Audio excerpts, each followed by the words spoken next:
சந்திரசேகர் ஆசாத் பற்றி உங்களிடம் பேச இருக்கிறேன்.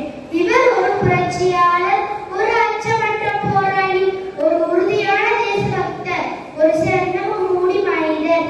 இவர் 1906ஆம் ஆண்டு ஜூலை 23ஆம் தேதி மத்திய பிரதேசத்தில் பிறந்தார். 1919ஆம் ஆண்டு அமிர்தசரஸில் ஆயிரக்கணக்கான மக்கள் கொல்லப்பட்டனர்.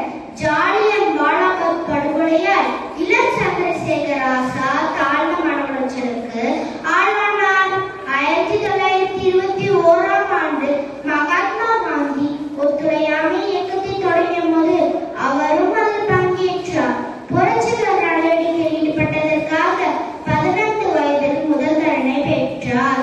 பிரிட்டிஷ் காவல்துறை தன்னை ஒருபோதும் கைது செய்விட மாட்டேன் என்று சுதந்திரமான மனிதராக வர்ணமடைவேன் என்று கூறினார். ஆசாத் பிரிட்டிஷ் காவல்துறை ஹிட் லிஸ்டில் இருந்தார்.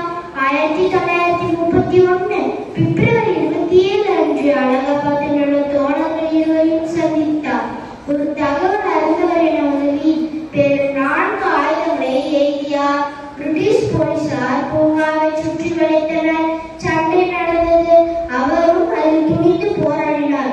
ஒரு நீண்ட துப்பாக்கி சூட்டுக்கு பிறகு உயிருடன் பிடிபடவே மாட்டோம் என்று உறுதிமொழி எடுத்தார்.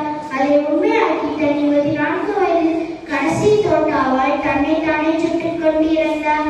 அனைவருக்கும் நன்றி. Kongunadu matric higher secondary school, Nallipalayam, Namakkal.